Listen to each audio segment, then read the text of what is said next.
नमो नमः दोस्तों। Welcome to my channel Vakratunda by Sonali. आज मैं आपके लिए बहुत इम्पोर्टेंट वीडियो लेके आई हूँ और जिसका नाम है वाच्य परिवर्तन। जिसके सारे बच्चों को डर लगता है जिससे वाच्य, लेकिन आपको मैं आज इतना इजी करके उसको बताऊंगी कि आपको वाच्य में पूरे के पूरे मार्क्स आएंगे। तो चलिए शुरू करते हैं। वाच्य परिवर्तन। वाच्य परिवर्तन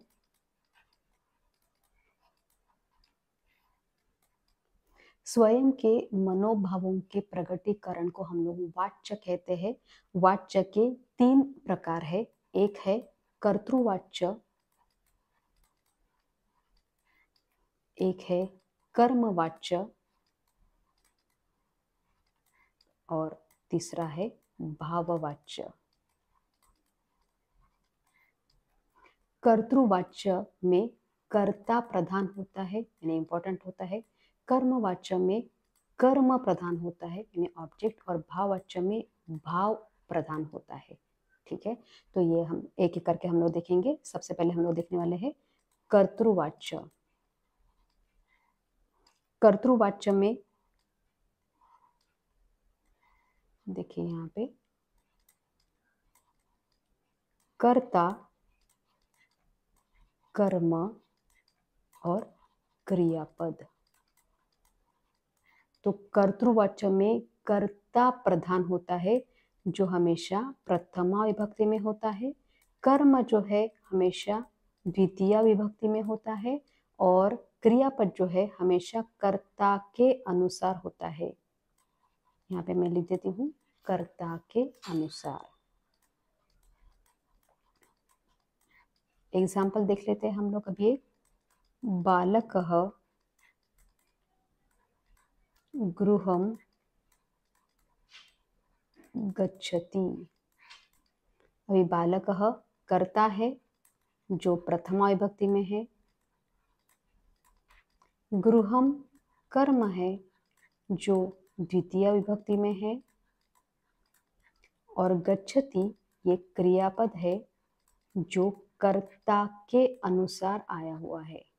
तो हम लोगों ने इसका फॉर्मूला बना है 1 2 1। तो कर्तृवाचक का फॉर्मूला है 1 2 1, यानी कर्ता प्रथमा में, कर्म द्वितीया में और क्रियापद कर्ता के अनुसार यानी 1 में, ऐसे 1 2 1।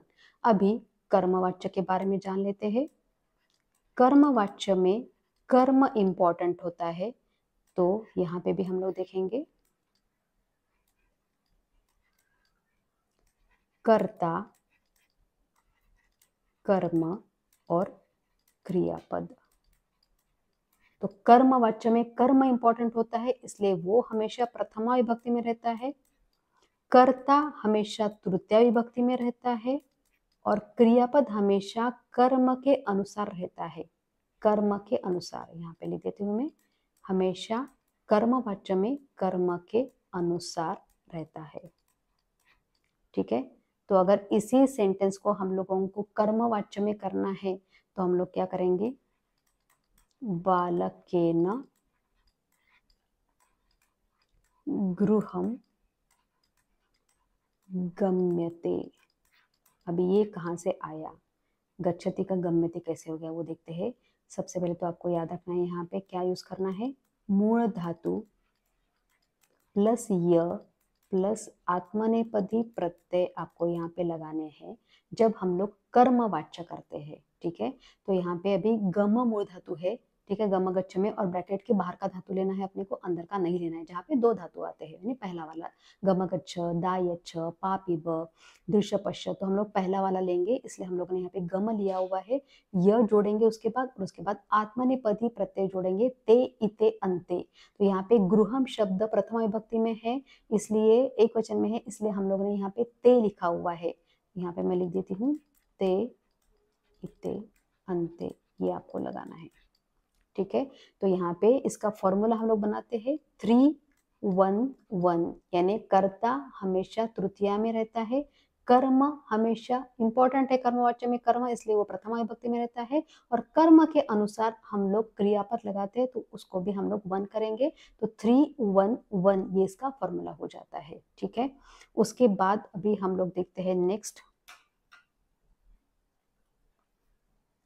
भाववाच्य।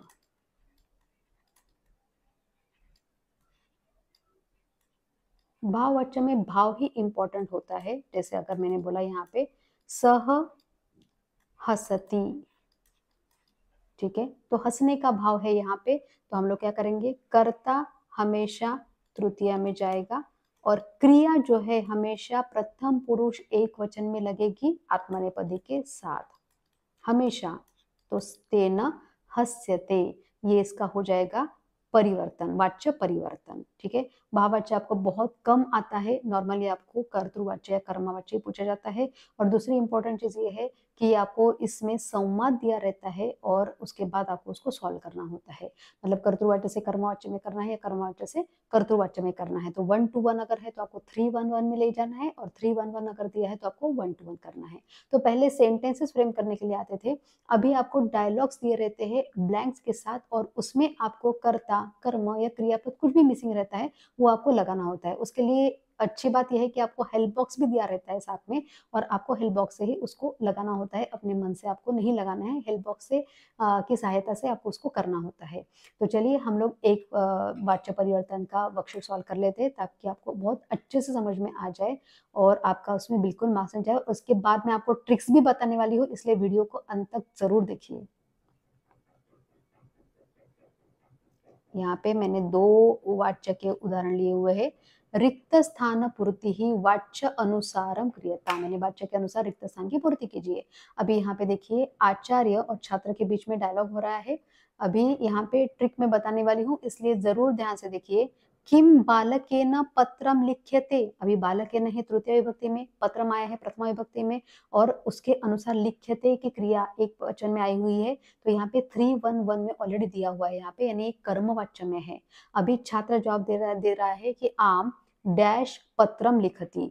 ठीक है, तो अभी पत्रम लिखती में क्या आएगा, अभी यहाँ पे ऑलरेडी यहाँ पे ये हो गया 2 में और ये 1 में, तो यहाँ पे 1 में ही आने वाला है। ये ऑलरेडी 3 1 1 में दिया हुआ है, अपने को ये 1 2 1 में करना है। तो अभी यहाँ पे हेल्प बॉक्स में आपको दिख जाएगा बालकः लिखा हुआ है, तो बस यहाँ पे आ जाएगा बालकः, बालकः पत्रम लिखति। ठीक है, देखिए कितना आसान है। अगर यही चीज 1 to 1 में दी रहती तो हम लोग को क्या लिखना रहता है वहां पे, बालकेन।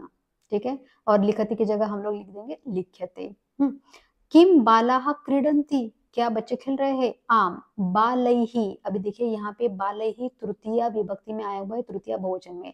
जहां पे आपको तृतीया में कर्ता दिख गया, वहां पे आपको हमेशा आत्मनेपदी धातु, आत्मनेपदी क्रिया में ही क्रियापद लगाना है। तो यहाँ पे आ गया है ये क्रीड्यते, तो बस हम लोग यहाँ पे लगा देंगे ये क्रीड्यते। किम भृत्यः गृहं गच्छति, क्या भृत्यः मतलब नौकर, सेवक, घर जाता है। आम भृत्येन, यहाँ पे तृतीय विभक्ति आई हुई है, तो 3 1 1, तो यहाँ पे ऑलरेडी 3 और 1 दिया हुआ है, बीच का 1 यानी वो मिसिंग है, तो वो है गृहम, भृत्येन गृहम। गृहम का गृहम इसलिए आएगा क्योंकि गृहम ये शब्द नपुंसकलिंगी है, जो प्रथमा और द्वितीय में सेम ही आएगा। नहीं तो आपको लगेगा ऐसे कि यहाँ पे भी गृहम आए हुए हैं और हम लोगों ने यहाँ पे सेम टू सेम लिख दिया है, लेकिन सेम टू सेम नहीं लिखा है। प्रथमा और द्वितीय में नपुंसकलिंगी सेम होते हैं, जैसे फलम फले फलानी, गृहम गृहे गृहाणी, तो ऐसे प्रथमा में गृहम ही आएगा, तो इसलिए 3 1 1।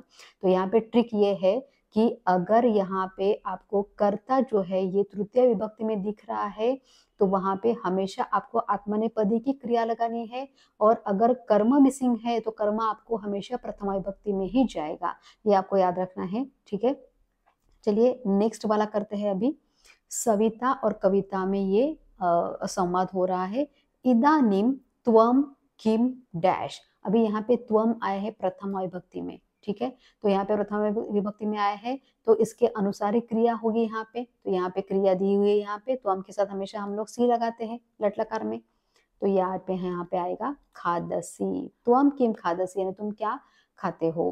तो अभी कविता बोल रही है अभी डैश इदानीं भोजनम खाद्यते। इदानीं ये एक अव्यय है यानी अभी, भोजनम यहाँ पे आया हुआ है वन में और खाद्यते भी वन में आया हुआ है, तो यानी 3 मिसिंग है यहाँ पे, 3 1 1, तो यहाँ पे आएगा मया। तो यहाँ पे आपको लिखना है मया, मया यानी मेरे द्वारा, इदानीं भोजनम खाद्यते, मेरे द्वारा भी भोजन खाया जा रहा है। भोजने त्वं किम स्वीकरोषि, तुम क्या खाती हो। भोजने मया, अभी यहाँ पे देखिए तृतीया में आ गया है और यहाँ पे ये प्रथम, ये क्रिया जो है आत्मनेपदी की क्रिया आई हुई है, तो यहाँ पे अभी आपको क्या लिखना है, आपको अभी 3 1 में आना चाहिए यहाँ पे, तो ये आएगा रोटी का, मया रोटी का खाद्यते यानी मेरे द्वारा रोटी खाई जाती है।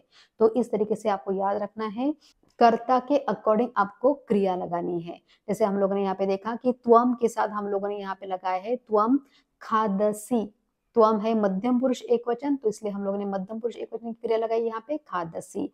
अभी यहाँ पे 3 मिसिंग है, 1 और 1 यहाँ पे दिया हुआ है, भोजनम खाद्यते दिया हुआ है और आपको यहाँ पे लिखना है कर्ता जो है ये कर्मवाच्य है, तो कर्मवाच्य में हमेशा कर्ता जो है तृतीय विभक्ति में रहता है, इसलिए हम लोग ने यहाँ पे लिखा है मया। ठीक है, तीसरे सेंटेंस में हम लोग ने लिखा है मया खाद्यते और यहाँ पे कर्म मिसिंग है, तो कर्म आएगा क्रियापद के अनुसार, अगर मिसिंग है तो यहाँ पे आएगा वन में, तो यहाँ पे हम लोगों ने रोटी का लिख दिया है। इसलिए आपको देखना है कि क्या मिसिंग है, 2 1 1 2 1 में क्या मिसिंग है या 3 1 1 में क्या मिसिंग है, उस तरीके से आपको, और उसके लिए आपको हेल्प बॉक्स भी दिया रहता है, तो आपको इस तरीके से संवाद वो वाच्य के अनुसार पूरा करना होता है। बहुत सारे बच्चों के डिफिकल्ट होता है, लेकिन अगर इस तरीके से आप करेंगे तो आपको कभी डिफिकल्टी नहीं लगेगी और आपको इसमें पूरे के पूरे मार्क्स आएंगे। ये आपको हेल्प बॉक्स की सहायता से करना होता है और ये डायलॉग के फॉर्मेट में ही आपको आता है। तो मुझे आशा है कि आज का वीडियो देखने के बाद आपको ये बहुत अच्छा लगा होगा और आपको अच्छे से समझ में आया होगा वाच्य कैसे करते हैं। तो सब्सक्राइब करना मत भूलिए, बेल आइकन दबाइए ताकि आने वाली वीडियोस की जानकारी आपको मिलती रहे, और मिलते हैं नेक्स्ट वीडियो में। पुनर्मिलामः।